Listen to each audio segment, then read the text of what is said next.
Welcome back to another episode of the Good Morning Minute podcast. I'm your host, Angelina Mojica, certified family life educator, life coach, and founder of Empower Her Steps.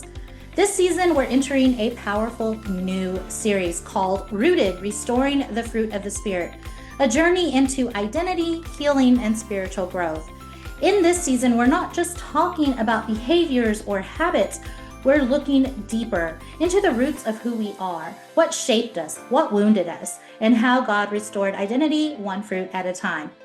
Each of our episodes will feature real conversations with real people who have experienced the pruning, the stretching, the storms, and the restoration of the fruit of the Spirit in their lives.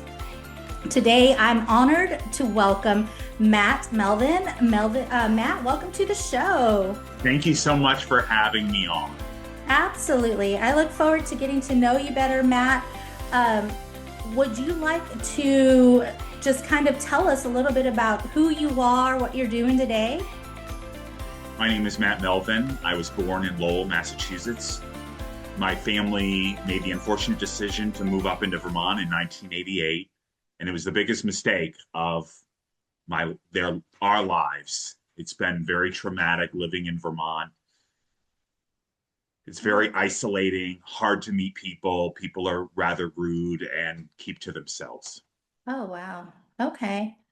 And so, being in Vermont, so you said you were originally from Massachusetts. Massachusetts. Okay. So culture shift, I'm assuming, yes? Yes, somewhat of a culture shift, although in New England is pretty cold. Mm-hmm. It comes New England's known for old money, so in general, it's difficult to get to know people. However, in Massachusetts, there's a much broader array of people, much more diversity than there is in Vermont. Okay. I can understand that. All right. So, Matt, what are some of the things that you're doing like today? What kind of season are you in your life right now? I'm in a season of love. When I was in prison, I was able to read my Bible and pray and Mm-hmm. get the discipline I need, that when I came out, I have that same discipline. So while I was in jail physically, they never had me emotionally or mentally. I know a lot of people that are free on the outside, but they're living in a mental prison. Hmm. Yeah, man. I can't understand, but I mean, I can just imagine what that looks like because you have to stay pretty grounded mentally and emotionally to sustain yourself, I would imagine, in that environment. It all started with accepting who I was and starting to love myself. Because before that, I didn't like who I was. Hmm. And it wasn't until I had a near death experience on 495, driving 72 miles an hour, which is pretty slow for me, in the middle lane when a Lexus SUV was driving the opposite direction, came down an embankment, crossed in front of my car. But by the grace of God, I was saved, I was protected. And that was the moment that I stopped putting God in the passenger seat and started allowing God to drive my life. And that song, Jesus Take the Wheel, really inspired me. Uh-huh. Wow, I love that. And it gives us such a beautiful like starting point to understand who you are today. So now what I'd like to do is shift into our theme, which is rooted, and talk a little bit about the fruit of the spirit has been what that you've been working with as far as shaping or maybe restoring your identity. When you think about the fruits, what do you think is the one that you are working on right now in this season? You mentioned love, and that's pretty much the foundation, the very first one. Mhm. Self-control, I think, was one of them. Hmm. Yes. Yeah, self-control is another. Which one are you currently working on right now? I would say self-control. Okay. I have autism and I'm on the Asperger's spectrum, and the shadow is impulsivity. So impulsivity is a close ally with self-control. But Oh, I have tools that I didn't have before I went to prison. Reading my Bible, talking to people, getting out and exercising more. And, in men, 1 out of 5 men is committing suicide. And it's because men are not talking about their feelings, they're stuffing them. Yeah. And I think in doing a lot of men's work, I noticed that men aren't able to get in touch with how they're feeling at any given moment. There are 6 emotions: sad, angry, scared, happy, excited. T is tender. I replace it with loving. What Mm-hmm. I've seen a lot is men will say they're all emotions at one time, and that's virtually impossible. You can't be 6 vastly different emotions all at the same time. Now, you could be 6 vastly different emotions in a week, but not at the same time. Hmm. That's interesting. And so, like, many behaviors come from deeper roots for sure. What experience revealed to you that you were struggling with self-control? What was the behavior issue? Stealing, lying, being dishonest with other people. Okay. And And I so, was manipulating people to do what I wanted them to do. okay. And it was that control mechanism. And control is an illusion. We don't have any control. Yeah. And that's best defined when I'm driving and there's freezing rain. And I've driven in freezing rain and I survived driving in freezing rain. Mhm. And that's when you realize that you don't have control. Yeah. Because in January 5th, 2022, I left here, Vermont, and it was clear. When I got to Concord, New Hampshire, which is 2 hours south of here, there was freezing rain. I watched one car after another hit each other. I watched car after car hit a guardrail, lots of wrecks. But I was protected because I had Jesus with me. Jesus had taken over my life and had taken the forefront of everything that I do. And if it wasn't for God's protection, I would have gotten in a car wreck too. That's interesting. So let me ask you this. When you're revealed as far as self-control is an issue, a fruit issue that you're working on, what was the specific maybe time or situation or experience that tested your self-control? What was the challenge?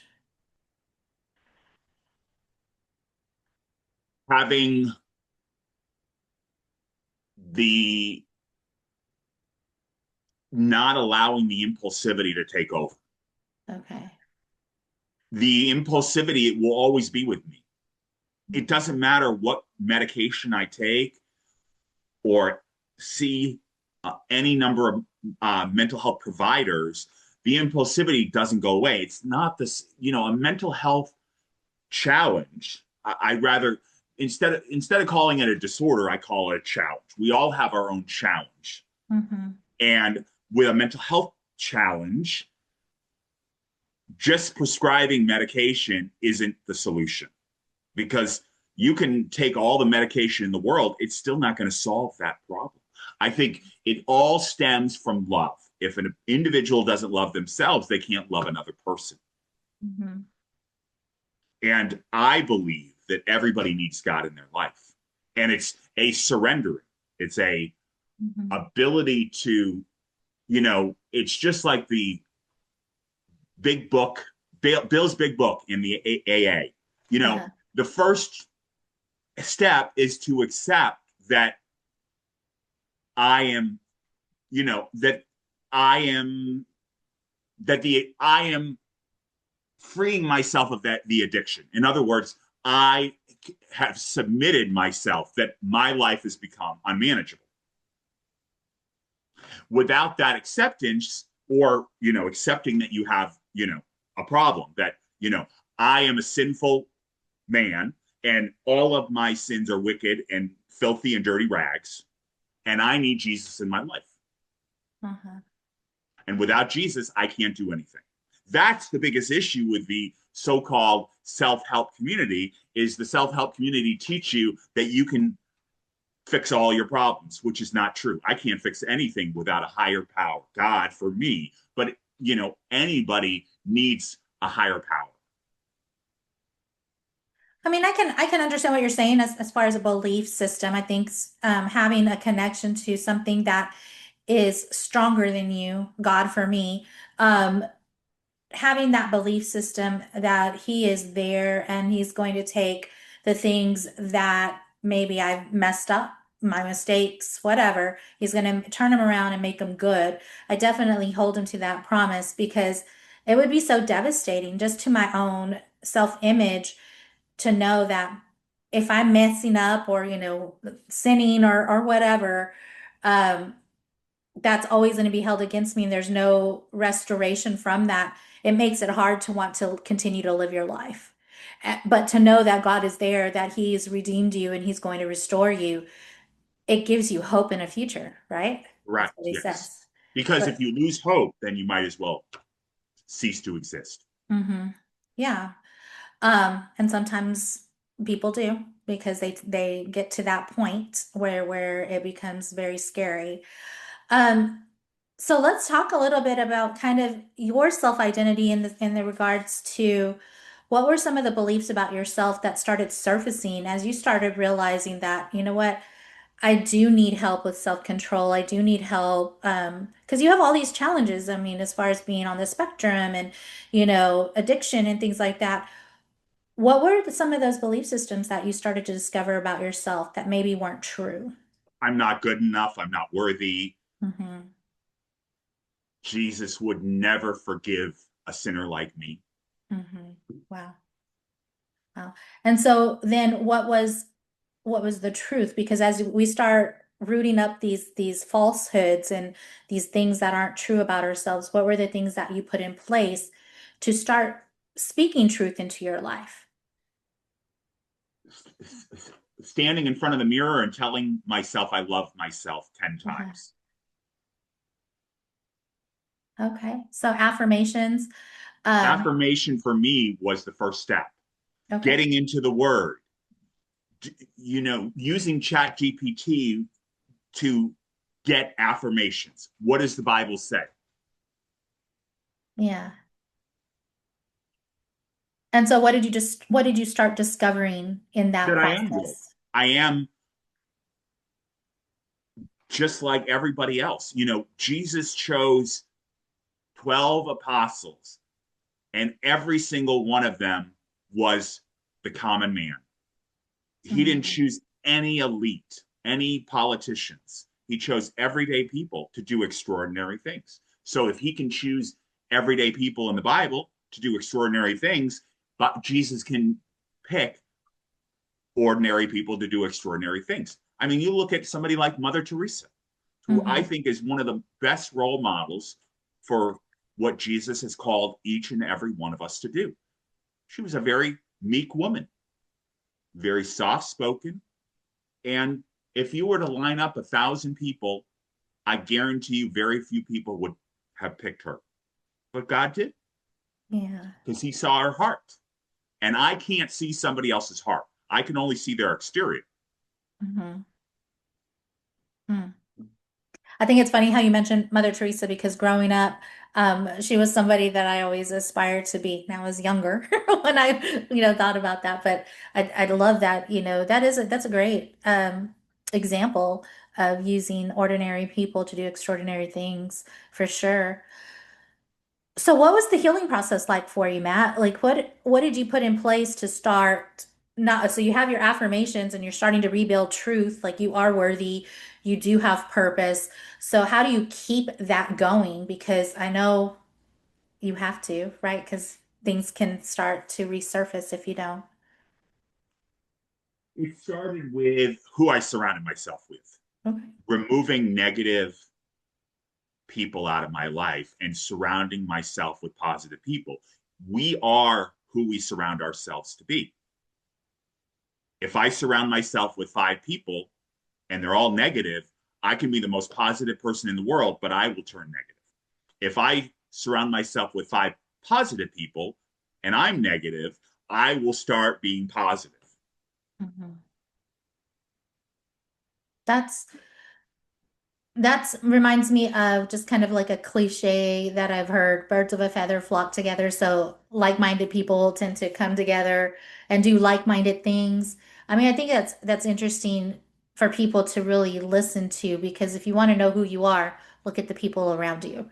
Um, Great reflection of what's going on internally if you do that.